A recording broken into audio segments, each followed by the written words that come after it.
Welcome to this presentation on the technical aspects of electromagnetic radiation.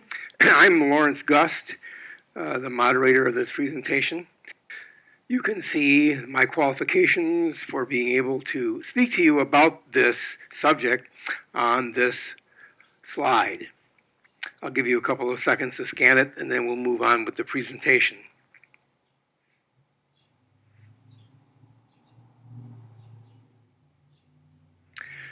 The electromagnetic spectrum shown here shows the interrelationship between the various man-made electromagnetic radiation issues as well as natural radiation sources. You'll notice that beginning on the far left side of this chart and at the top corner is the frequency axis of the chart. Frequency starts at 0 and it moves on up all the way to the right side of the chart at 10 to the 28th vibrations per second, or cycles per second, or the term that's used now, hertz. That 10 to the 28th is 10 followed by 28 zeros, a vibration rate that is extraordinarily high. If we take a look at the lower end of the frequency spectrum, we'll see that many body parts, the brain and other organs in the body, have vibration rates in the low double-digit vibrations per second. And that we have our electric power system at 60 hertz cycles per second, which is in this extremely low frequency band. In Europe and other countries, the frequency is 50 hertz. Moving through the extremely low frequency band, we move into the radio frequency band. This is the band which is filled with man-made radiations for various purposes. It started early on with AM radio, moved on to FM radio, TV, and then the upper regions of this radio wave band is the wireless frequencies that are used with so many of the devices today. Wireless computer laptops, the base stations that are in various locations so you can hook your laptop up to the internet, and cell phones and cordless telephones, and many other devices that we'll talk about later. As we move out of the radio frequency spectrum, we move into the beginning of the light spectrum. Infrared is an energy, still an electromagnetic energy radiating through space, that is similar, or the same as, I should say, the heat energy that's coming off that heater that is in an outdoor cafe. You sit there, the air is cold, yet you're warm, and the tables and chairs are warm. The electromagnetic energy goes through the air without heating it, and when it impinges upon something solid, that solid object is heated up. Beyond the infrared is the visible light spectrum. This is a very narrow number of frequencies, and it just so happens that the human body has a built-in receptor for electromagnetic energy in this frequency range. It's not very wide. And just beyond the visible light spectrum is ultraviolet, and we all know ultraviolet coming from the sun in the form of UVA, UVB, and UVC. UVC, as we know, should be blocked by the ozone layer, but when the ozone layer was in bad condition years ago, that UVC caused skin cancer because the skin was disturbed by the strength, the power of the radiation. If we go into the far right area of this electromagnetic spectrum, you'll see that we are in what's called ionizing radiation, X-rays, gamma rays, cosmic rays. X-rays are used in medical area as well as coming from the cosmos, as do gamma rays and cosmic rays. Ionizing radiation is an agreed upon damager of the human body. It will break down DNA. And because of that, we have the capacity to actually repair a certain amount of DNA which has been broken by these high energy ionizing radiations. So now let's turn our attention to the first part of this spectrum, the extremely low frequency spectrum, and focus only on our power systems, which are the systems that generate, distribute, and deliver energy to our homes, offices, and factories. What comes with a power system energy is an electric field and a magnetic field. And these two fields are separate in terms of how they behave, what they're measured with, and how they're shielded. And we'll talk about measurement and shielding later in this presentation. Power system field sources. Power system field, let's back up one slide. Say the energy that comes from these power system fields, magnetic fields, is measured in milligauss. It's caused by current flow in wires, which is measured in amps. And electric fields, the other component of the power system field, is energy from the fact that the wires, or at least most of the wires in the walls in the house, are energized to 120 volts. And because of this, there is a field given off from the wiring that goes out into the space in the house, inside the rooms. It's measured in volts per meter. If we look at magnetic fields first, power system magnetic fields, we look at the sources. The sources can be utility lines, and pictured at the right side of this slide are transmission lines, two of them actually, that are moving electricity in large blocks from power generating areas to consumption areas. And each one of the lines that are being held up at the tower has a magnetic field around it. That field is represented visually by concentric rings, with the rings closest to the wire being strongest, and with the magnetic fields getting weaker as you move away from these wires.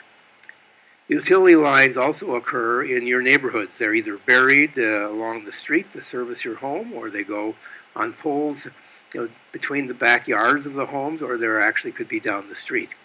These are line sources of magnetic fields, and if they're too close to your home, you will be exposed to excessive levels of magnetic fields. If we move to the inside of your home or any other building, there are wiring faults that electricians can make when they wire the building or during maintenance on the wiring in the building, and these errors cause magnetic fields which can permeate a large portion of the structure. The wiring faults actually will introduce current flow onto things like water pipes, gas pipes, air conditioning ducts, and air conditioning freon lines that doesn't belong there. And the presence of current on these metallic conductors produces high magnetic fields that go quite a distance from the source into the structure. There are also sources, not line sources, but rather point sources, that generate very intense magnetic fields, and those intense fields are in the near vicinity of the object. I can name a few of these things: the electric motor on a refrigerator, or a washer, a dryer, your heating air conditioning fan blower, the little black box that you use to charge your cell phone, or perhaps the portable vacuum cleaner you use to clean out the car. These are point sources.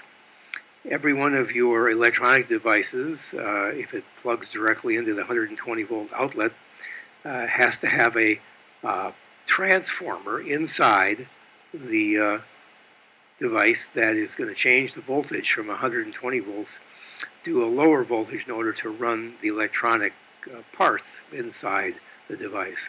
This is a point source as well, so electronic devices, stereos, TVs, that sort of thing, have very intense magnetic fields nearby. And finally, we move outside the house once again, and you can see, perhaps if you look at the poles carrying the wires between your yard or down the street, you'll see a metal can near the top of the pole, and that's the utility transformer that reduces the voltage from thousands of volts to 120 and 240 volts, and it has a very high magnetic field very nearby. If this thing is 20, 25 feet away from you, it's far enough away that it's not going to be a problem. If it's really close to your house, like you have it in the alley between the streets of houses, and that is near to one of the bedrooms in your home, then there could be an exposure from magnetic fields from that transformer. We measure magnetic fields with a Gauss meter, and it's measured in terms of milligauss, which is a thousandth of a Gauss, because most of the fields we deal with are not so large as a Gauss, which would be 1,000 milligauss. That would be a rather high field in a residence, although you could have fields that high in commercial buildings and offices. Here's a case study in magnetic fields. There was a healthy 4-year-old girl in Marin County, California. She became lethargic, lost her appetite, had rectal bleeding. There was quite a bit of medical testing, doctor's examinations, and it gave no clue as to what the problem was. She appeared to be healthy.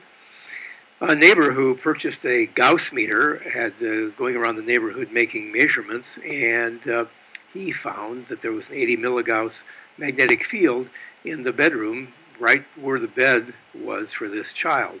And further measurements uncovered an 80 milligauss magnetic field in the play yard for this young girl. So when she was moved out of the bedroom to an area that didn't have an elevated magnetic field, she recovered pretty rapidly. Then an electrician was called in to find out what the problem was. He corrected the wiring error, and the magnetic fields dropped down to a very low level, which is what they should be, and then having the girl sleep in her bedroom was no longer a problem. So you can see that we need instruments to make these invisible energies visible, and having one can be very helpful because you never know when a situation like this is existing until you are measuring what's going on in your house. Magnetic field levels where there may be concern. There are many different legal jurisdictions that set maximum levels for these kinds of fields. Some of them are ridiculously high, like 10,000 milligauss or 5,000 milligauss. I have ignored those and just looked at more reasonable levels of magnetic field maximums, starting with Switzerland at 10 milligauss, which I think is still way too high. The World Health Organization says magnetic fields from power systems are carcinogenic at 3 to 4 milligauss. The TCO, the Swedish Professional Workers Union, in many measurements and studies of office workers operating computer terminals, says it's 2 milligauss. The EPA, in an unpublished and suppressed report done in 1990, said 2 milligauss should be the maximum. The Bioinitiative report, which I recommend you look at in detail at bioinitiative.org, sets the level at 1 milligauss. The Bioinitiative has some very prestigious people who reviewed all available literature on the effects of magnetic fields, and they came up with the 1 milligauss as being the maximum safe level. Building biology sets these levels for sleeping areas only at 0.2 milligauss, and as you can see, nature is much lower than any of these. Homes without wiring errors and not near power lines have magnetic fields, say, between 0.2 and 0.5 milligauss. Prudent avoidance is the order of business with magnetic fields, and so knowing what you're dealing with is important. Your sleeping area is your first priority. You want to sleep stress-free for that 8 hours every night, as do your children, to maximize your body's ability to repair and heal itself. You want no magnetic field sources near the bed, so no transformers plugged in, no electric beds plugged in. We want to make sure that there's no magnetic field sources on the other side of the wall, because those wall materials don't do anything to stop magnetic fields. So if the refrigerator's on the other side of the wall, or the entertainment center, and the bed's right on that wall, this is going to be a magnetic field exposure issue. Avoid electric blankets, waterbed heater, and heating pads, because they have very high magnetic fields. move the clock away from your nightstand or get a battery-powered clock because it's a fairly intense magnetic field from the electronics in your digital clock. The use of a flat-screen TV rather than the old-fashioned cathode ray tube TV is recommended. I think probably most people have done away with those old TVs. And by the way, plasma TV has extremely high radiation out the front, and it's not recommended. The LCD flat-screen TV is the way to go. And then you need to make measurements in the house using instruments and then fix any problems that are with the wiring that are causing elevated magnetic fields. Next, we'll take a look at power system electric fields. What are the sources? Energized wires.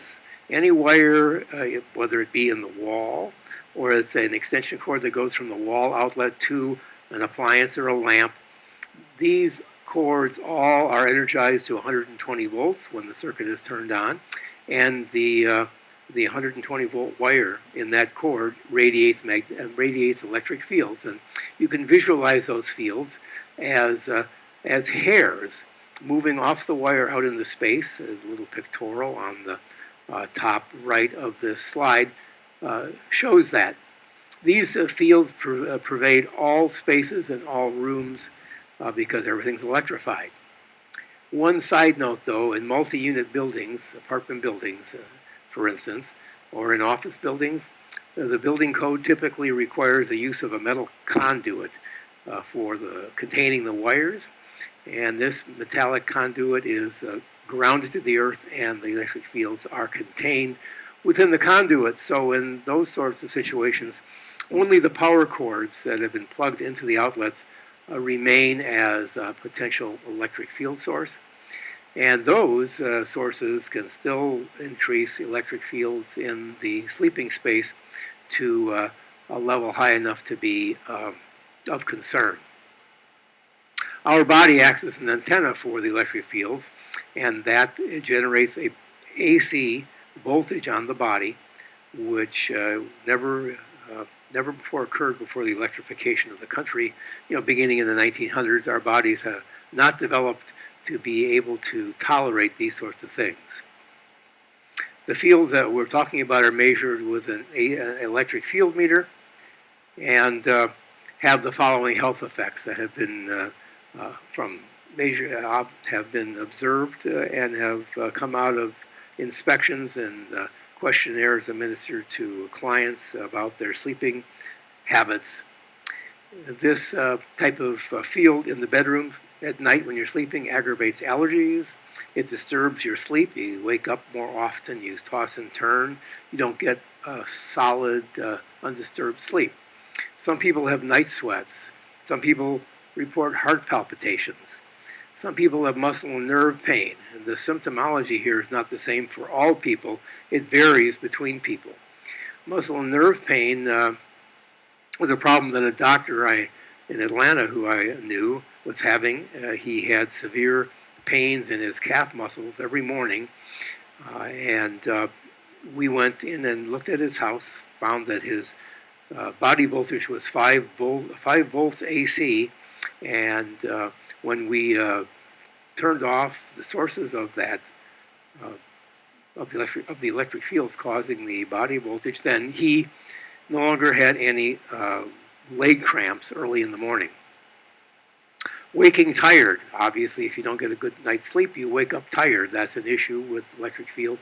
Daytime irritability, probably from being tired. There's another example of the effect of these electric fields, and this is a 13-year-old boy who had been bedwetting since he was a youngster. He had been through many, many medical examinations, consultations, and laboratory testing, and no organic problems were identified in him. It couldn't be explained, so he was passed on to a psychiatrist because they felt the problem was psychological. The psychiatrist fitted him with a special set of underpants that when urine was received by the underpants, it set off an alarm, and he had to get up to go to the bathroom to shut it off. Cruel and unusual punishment, wouldn't you think? And then there were no results. Bedwetting continued. Measurements were made in his sleeping area. High electric fields were identified, causing him to have a high body voltage in several volts AC. And when those were remediated, bedwetting ended that night, and it never reoccurred. Here are the electric field levels of concern from various authorities throughout the world. The Swedish Professional Workers Union set it at 10 volts per meter. The EPA at 10 volts per meter, and another unpublished suppressed report in 1990. Studies on oxidative stress, free radical production, melatonin depression, and leukemia showed that the maximum would be 10 to 20 volts per meter. Building biology, based on all of our scientific observation, would set this at 1.5 volts per meter as the maximum. And of course, in nature, there is practically none of this. In the typical bed, in the typical home wired with plastic jacketed wiring, the level of these fields are 10 to 30 volts per meter, well in excess of the building biology guidelines.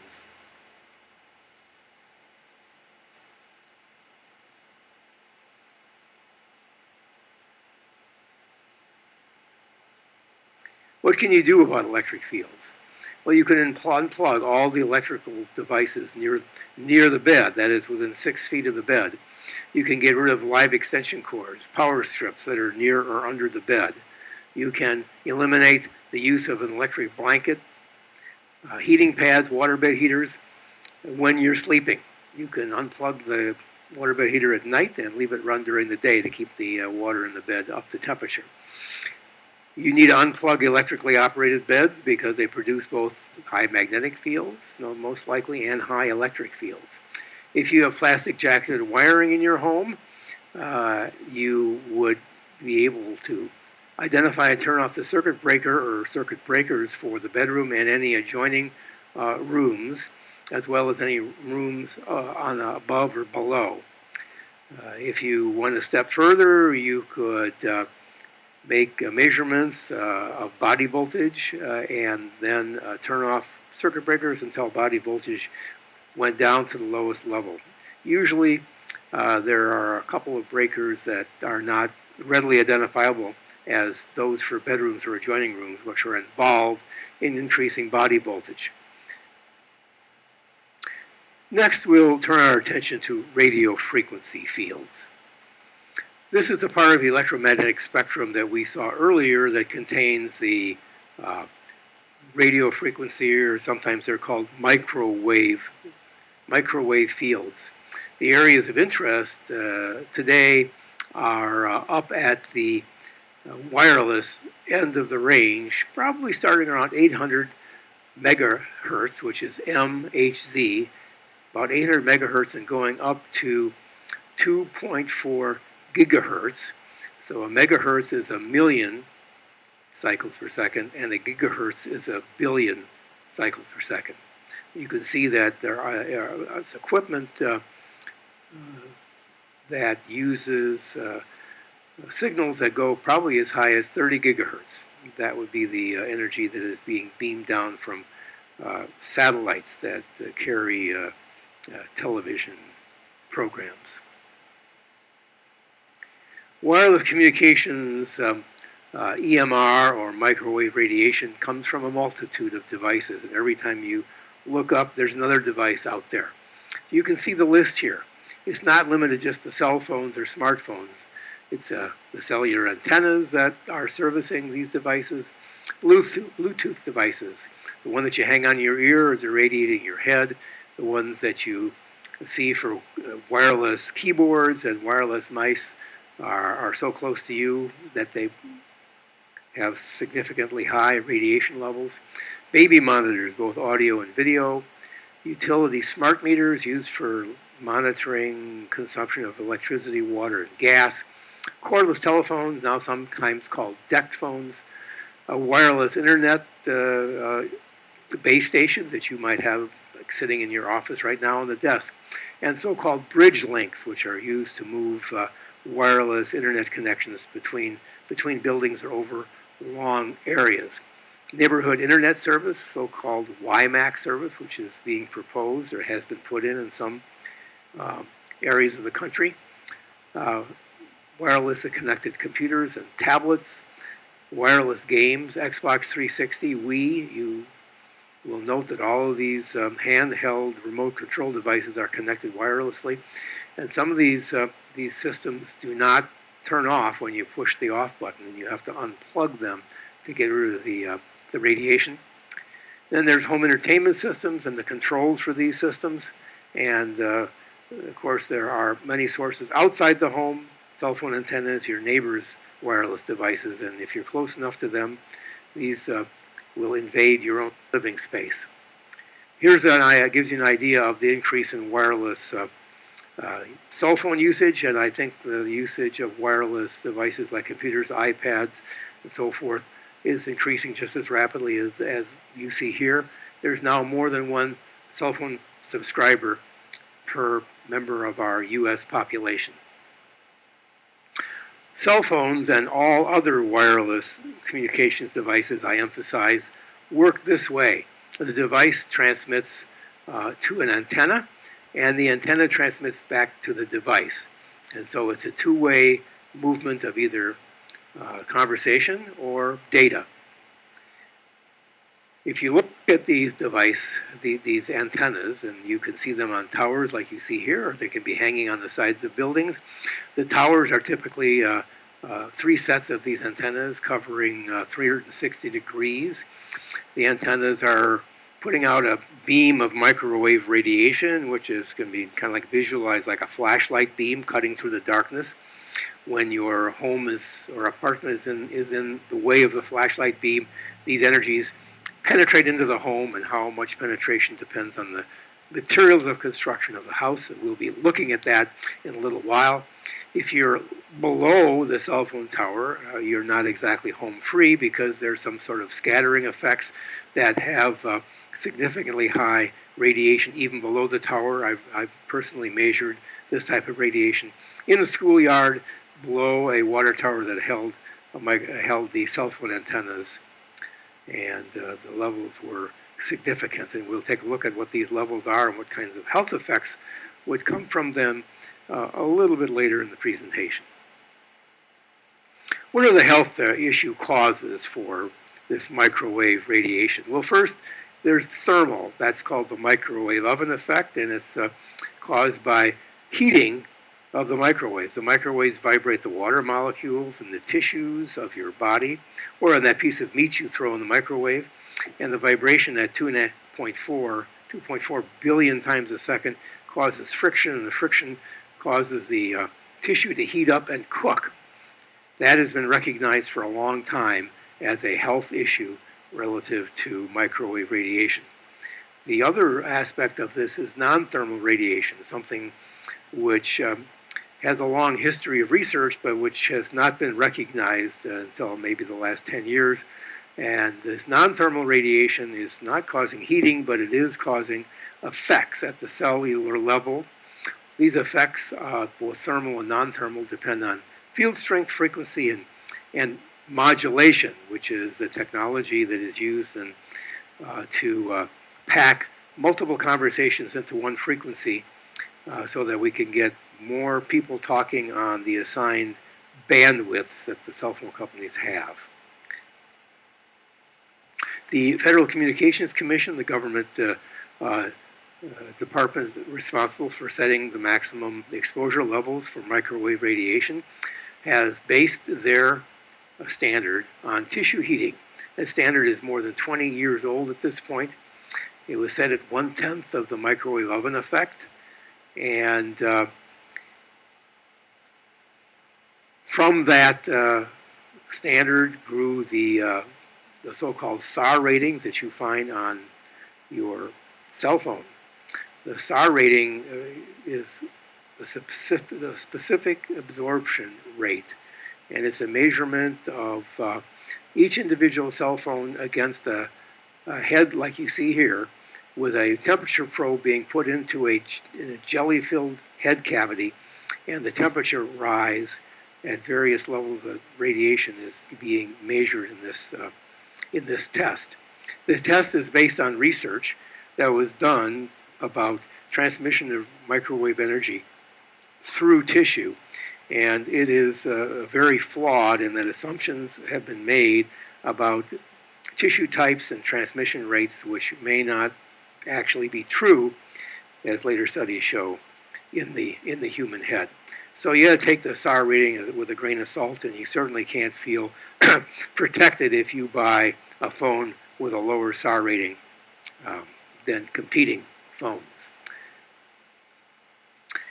The thermal effects of microwave radiation on the body are shown in this pictorial, and you can see that, for instance, the brain, which is red, has much more sensitivity and much more tissue heating than other parts of the body.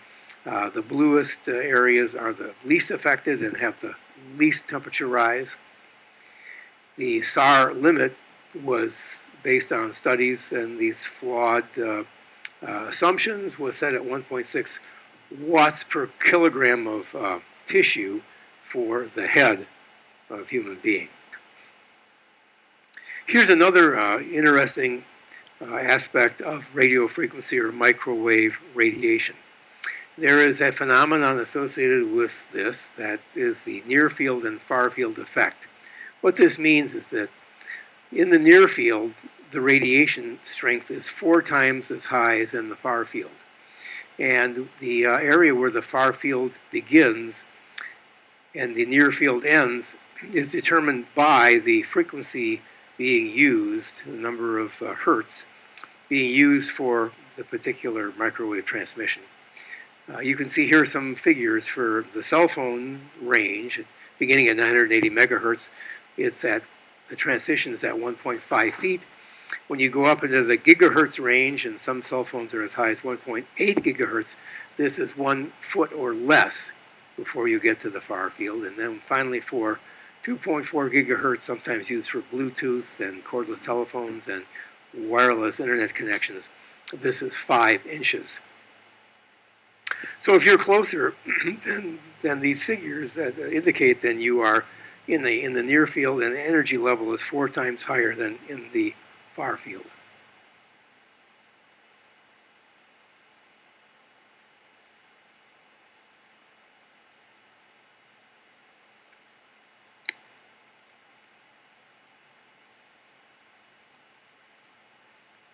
So here we have a pictorial showing the penetration of microwave energy into the head of an adult, a 5-year-old, and a 10-year-old. And you can see the great difference in the amount of brain tissue which is being heated up in children.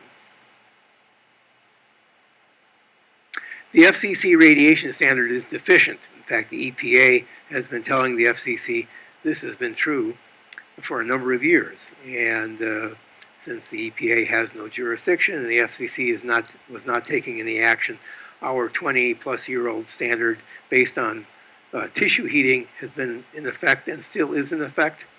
The FCC standard ignores the effect on the cells. And there are at least 1,800 peer-reviewed studies showing a cellular level effect that's got nothing to do with heating. This radiation is not only affecting the cell phone user who is placing this against their head, but the general population, because of all of the cell phones and all of the antennas throughout the country, there is a mesh of microwave radiation that permeates all urban and suburban centers, and if that wasn't so, you wouldn't have coverage for your cell phone when you turn it on. The FCC has proven to be a poor regulator of what's healthy for our population, and that's because it has a conflict of interest, I suppose. The RF spectrum, that portion of the radio frequency band that can be utilized for their cell phone service was bought from the federal government, and this was bought on the time payment plan, and the government is receiving billions of dollars a year from cell companies paying off the purchase of this bandwidth.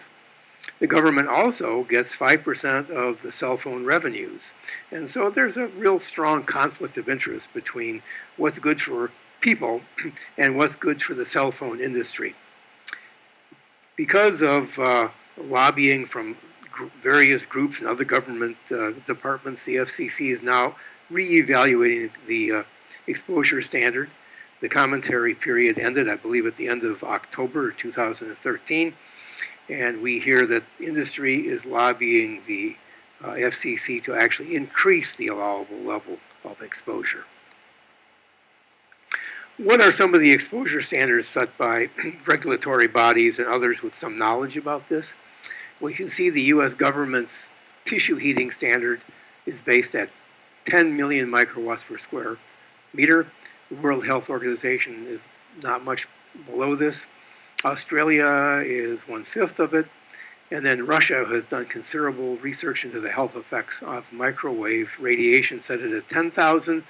The city of Salzburg, Austria, based on all the research that was available by 1998, set this at 1,000. Dr. Neil Cherry out of New Zealand, now deceased, set the maximum recommended level at 200. The Bioinitiative report that I recommend that you take a look at sets this at 100. The building biology level as a slight health concern set in 2008 is the range is 0.1 to less than 10 microwatts per square meter. And you can see some research that shows that that's probably a much better level than the previous ones we've mentioned here. Dr. Dietrich Klinghardt out of Seattle, who's done some research on the exposures of mothers during their pregnancy period, has seen that there's never autism below 5, but there is autism above 5 microwatts per square meter. And finally, for people who are electrically hypersensitive, which is a growing portion of our population because of all of the radiation we now have, are reactive at about 7 microwatts per square meter. Typical exposure levels that people will encounter kind of depends on their location. And here are some generalized ranges for suburban homes, 10 to 5,000. Urban homes where there are many more antennas, like it go as high as more than 20,000. Your laptop computer 24 inches away from the cover, which contains the antenna, is over 3,000, and it'll be much higher nearer because you'll be in what? As we learned earlier, you're going to be in the near field. It could be 4 times higher than this, maybe 12 or 15,000. Wireless routers that you probably have one on your desk or under your desk, 2,000 to 15,000 microwatts per square meter, and a decked cordless phone base station, depending on the strength of that, and they've been increasing the amount of power in these devices, go as high as 72,000 microwatts. And more recently, entertainment systems are going to microwave control, remote controls, and these remote controls generate around 6,000 microwatts per square meter. All of these measurements were made with an HF59B meter by Gigahertz Solutions from Germany, and it's recognized by the German courts and government in legal cases as being an accurate means of measurement. Here's a case study regarding RF radiation. This was in Chicago just recently, the building on the near north side of Chicago. The occupants had been living there for 4 years. Mom was having headaches, lethargy, and depression. Dad was having insomnia, concentration difficulties, inability to do his job as a tax lawyer, was losing clients, was fearful of his job. The children in the family, and there were 3 of them, there was 2 boys and a girl, had anger issues, volatility issues, focus, and memory problems. I recall that the girl, who was about 8 or 9 years old, was attempting to memorize a 4-stanza poem, and after 2 weeks of effort, still couldn't remember the poem. This unit there, this building, was a smart home. It was controlled from portable remote control devices. In order to be in contact with this, there were 15 wireless routers spread throughout this home. Once these wireless routers were removed, high RF radiation from outside the home was found, and the sources of these were numerous surrounding buildings with cell phone and other antennas transmitting out into space. The net result was all the children got radio frequency tents that went over their beds to protect them at night, and the parents were moved into a basement bedroom where the energy, RF energy, was much, much lower, and recovery had begun right after this was done. Dad had told his wife that she had saved his life by insisting on something be done about the situation in their home. Here is a graphic showing the Bioinitiative report studies and the power density levels for the radiation at for various health effects. The Bioinitiative report cites 1,800 studies, all of which show health problems with cell phone radiation or other wireless device radiation. Since all microwave radiation in this wireless device area has the same characteristics and the same effect on our bodies, it doesn't make any difference where you're getting it from. It's all additive, and when you add it all together and you look at the power densities, you see these kinds of health effects, and I'm sure you've been reading them off as I've been talking. So obviously, fatigue, headaches, sleeping problems, neurological problems, concentration problems, behavior problems, significant depression in sperm count. Worldwide male sperm count is now down 40% over what it was before the wireless age. You can see these highlighted blocks here. One is in pink color that shows the range of readings in this Chicago home, and then the one in yellow shows the range of readings in the basement level. And the bedroom area was fortunately far enough away that the levels were down in about the 20 microwatts per square meter range. And finally, I'll point out that the V-shaped pictorial that says DNA damage exceeds the body's ability to repair. As we mentioned earlier, the body has a built-in ability to repair DNA damage caused by ionizing radiation from the cosmos and the Earth. Its capacity to do that repair is being exceeded when microwave radiation is, say, like above, 8 or 10 microwatts per square meter. And some of the damage that microwave radiation is doing to our DNA is called a double break in the DNA helix, and the body's ability to repair is limited to having a single break in the DNA helix. Prudent avoidance is what is needed for microwave or RF radiation. Reduce the use of wireless phones. My rule is 2-minute conversation, because after 2 minutes, studies done in the Netherlands show that there's a break in the blood-brain barrier. It allows things in your blood to get into your brain, and there's a highly suspicious that Gulf War syndrome was caused by excessive microwave exposure and getting things that were in the blood, like all the pollution in the air from the burning oil wells and so forth, entered the brain, causing brain dysfunction. Use a hands-free device for all your cell phone calls. Get out of the near field into the far field. That doesn't make you home free, because you still have these cell level exposures and damage that occurs at low levels, but it's better than irradiating your brain and causing cancer issues in the brain. Use landlines for the majority of your phone time. When you're home, call forward your cell phone to your landline and put your phone in the airplane mode. Keep your children off wireless telephones. They don't need them, and it's damaging to their brains. Remove multiple handset cordless telephones and go to wired phone systems. You don't want to have this type of phone in your house at all.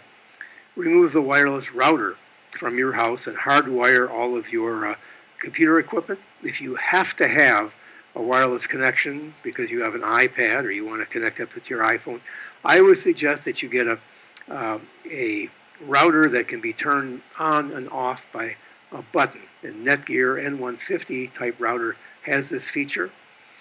If you do leave this router on during the day, then I would suggest you put a timer on the router that has a battery backup that turns this thing off at night when everybody goes to bed and is not using the internet.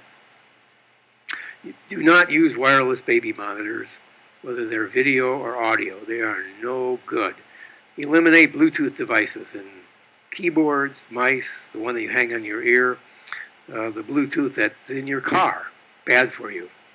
And last but not least, create a protected sleeping space for yourself that is low in all of the energies that we've been reviewing so today.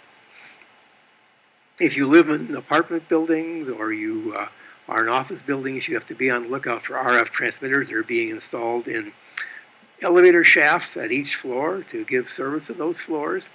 These RF transmitters can also be in the drop ceiling in a hallway. They can be above the drywalled ceiling in a hallway with little metal doors that allow you to open the door up and have access to it. RF transmitters can be located in the neighbors, either next door or above and below, because the building materials offer you very little protection. We'll see that in a bit.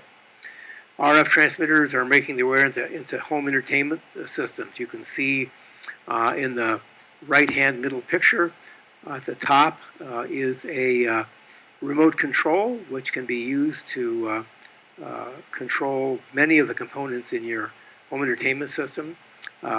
There is one called the Logitech Harmony. That's the one that I measure that produces like 6,000 microwatts all the time, whether you're using it or not. DirecTV and Dish is going over to microwave-enabled equipment. There are also wireless security cameras, which transmit all the time, and smart utility meters. Electric meters, gas meters.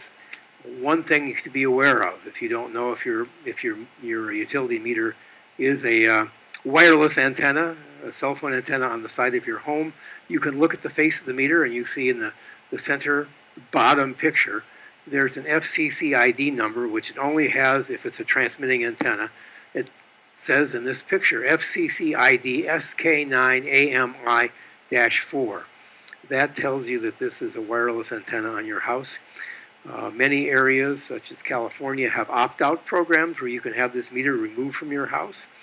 And if you don't have that in your vicinity, you should be organizing to force your Public Utilities Commission to force the utilities to offer this type of opt-out. Next, we're going to take a look at measuring EMR. Look at radio frequency radiation measurement, and then we'll look at power system AC magnetic field measurement. Measuring radio frequency or microwave radiation. The meter design is a complex issue, so therefore they're not an inexpensive item. These measure power densities, and the usual terminology is microwatts per square centimeter and microwatts per square meter. It must be able to measure the digital component of the RF radiation. That's what occurs when we modulate the signal, like my voice talking, and we turn it into computer language and package it up and send it out over the airwaves. You must be able to report maximum readings, not just average readings. And you note that the antenna design is expensive and it's critical to the accuracy of the meter. And accuracy is important if you're going to compare the meter readings to the levels that were shown in the previous RF health effects chart. There are cheap meters that can provide relative readings, so you can know if one area of your home is lower in radiation than another area, but you won't be able to compare to these standards. Here are some meters that are capable of giving accurate measurements. This NARDA meter, which can not only give total power density, but the power density at each frequency that is in the space where the measurement is being made, $27,000. And then there's a gigahertz solutions meter that provides total and pulse power density, has a peak hold, comes with two antennas, one for making measurements, one for locating sources, available from this place on the web. And then there's also a lower price gigahertz solutions meter for $1,000 that measures total power density and comes with two antennas, one for making measurements and one for locating sources. There are also meters that can be used for making relative measurements, and here's a 3-axis RF meter at $200, measuring from 50 megahertz to 3 gigahertz, and an extended range, a 3-axis meter measuring from 10 megahertz to 8 gigahertz. There are some limitations associated with measuring RF. These meters normally make measurements outside, not inside the outside area. The inside area of a home has many reflecting surfaces, and radiation is bouncing around much like ricocheting bullets in the room, and places where the ricocheting bullets cross in the room, you get reinforcement of the signals, and you get sort of like hotspots. So the radiation levels in a room when you're doing measurements will vary quite a bit from spot to spot. We attempt to measure a volume over the area of interest, like over the bed. And we take the maximum reading from this volume that we've looked at to reflect what the radiation level is in the sleeping area. There's also, in the bouncing around, distortion and twisting of the RF signal, which requires some different means of doing the measurement, which is outlined in the manufacturer's instruction manual. We also know that the deployment is changing daily. The cell phone utilities are building out their 4th generation or 4G system, and neighbors are adding equipment to their houses all the time, and if you're close enough, this is going to impinge upon your living space.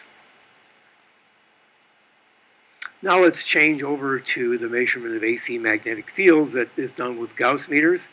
Here is a couple of Gauss meters that you can get to do these measurements. One's $200, and that's a 3-axis meter. Magnetic fields have directionality to them, and you have to measure in all 3 axes to get a resultant magnetic field reading. 3-axis measurement is more expensive. There's a single-axis meter, the Gauss Master, is available for $35, and it has to be moved through all 3 dimensions in order to get a estimation of the magnetic field at any one point. Next, we're going to look at shielding EMR. Power system magnetic field shielding, electric field shielding, and finally radio frequency field shielding. Shielding power system magnetic fields. First of all, these cannot be blocked. They have to be attracted so that they prefer to be in a material rather than the air, emanating through the air.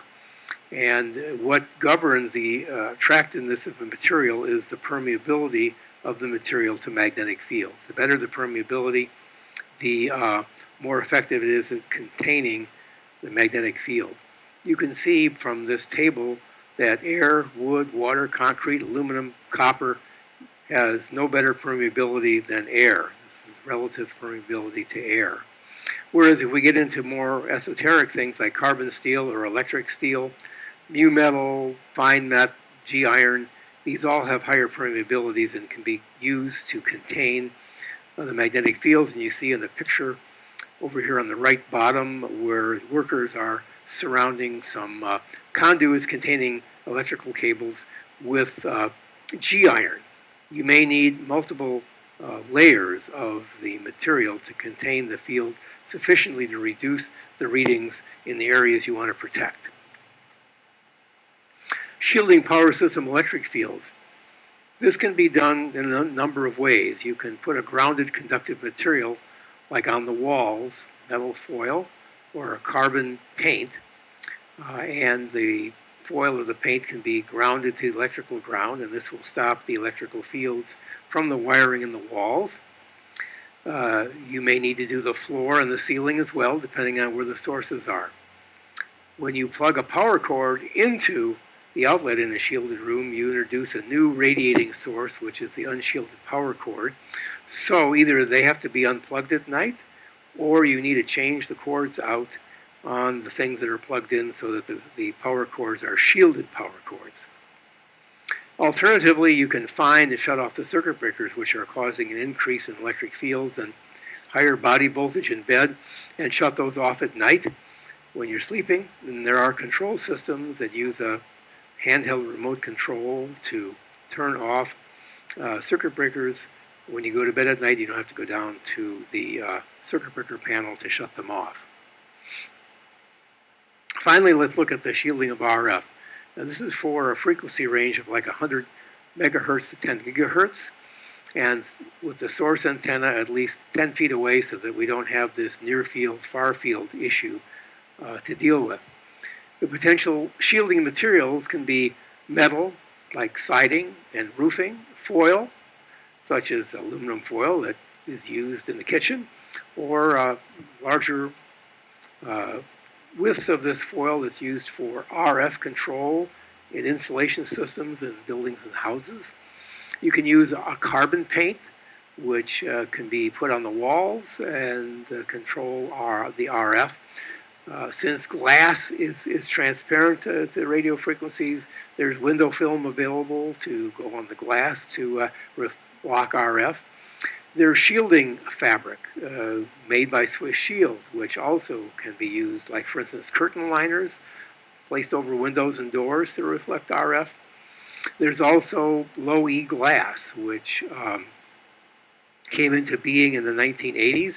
It's a window which has two layers of glass, and one of those layers of glass has a metallic coating of aluminum atoms on the glass, and there's enough of a coating there that reflects what? Infrared, which is electromagnetic radiation, and because it reflects infrared, it also reflects microwave or RF radiation. The shielding is interposed between the occupants and the source, so we have to understand where the sources are so that you can do an appropriate shielding job. The shielding effect is for metal 100%, and for the Y-Shield paint, depending on one or two coats, it's like 99.9 something. And I've measured low E glass, depending on the manufacturer, obviously, it'd be going between 92 and 99.9%. You also can buy canopies or tents that go over the bed. They're made from this Swiss Shield material. And there's two versions of the material, either the daylight weave, which is shown in the picture and has more like window screen and air can move through. And there's also a natural weave, which is more like muslin, which has a much better performance, it's 99.9%. The performance of the actual tent is different than the material used for the tent because it depends on whether, how tight the tent is, and you have to have overlapping panels that allow you to enter the bed and get out of the bed at night, and so these overlapping panels and how tight they are affects the effectiveness of the overall tent. Also, if you're on the second floor, you will need a piece of reflective material on the floor under the bed to reflect the radiation coming from below. There are some shielding issues for RF shielding. The performance of the complete shielding job is going to depend on knowledge about sources and attention to detail in terms of installing the shielding. Our RF or microwave radiation is like water. It shoots through little holes, or it dribbles through little holes, and so its overall effectiveness depends on your ability to close up these holes.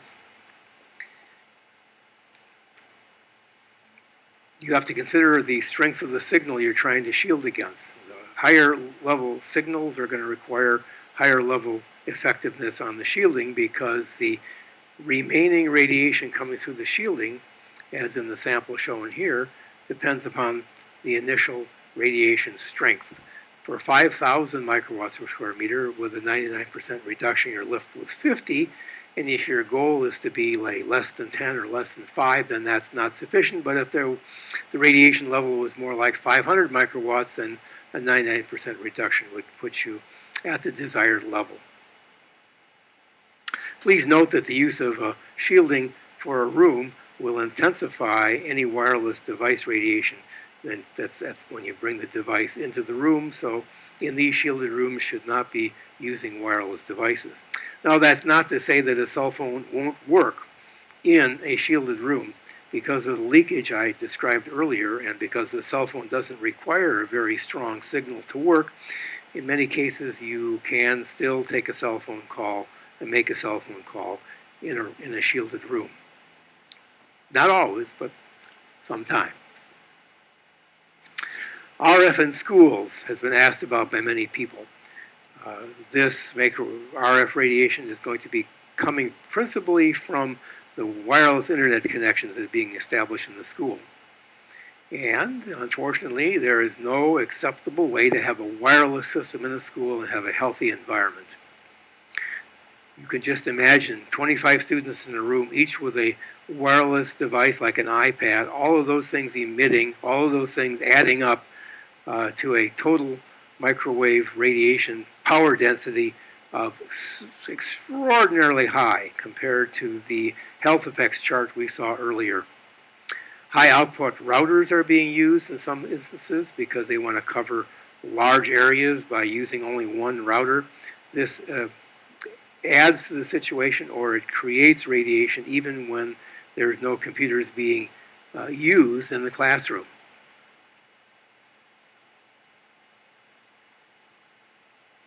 There are information sources where you can attain additional information about these effects. I would really strongly recommend a book called Hold the Phone. It's an e-book. If you Google Hold the Phone, you can pay for and download an e-book and look at it on your e-reader. It has a tremendously well done discussion about the research work that has been done, and there are interviews with more than a dozen noted experts in this field. You will be fully informed if you read through this ebook, and you'll have all the research citations at your fingertip.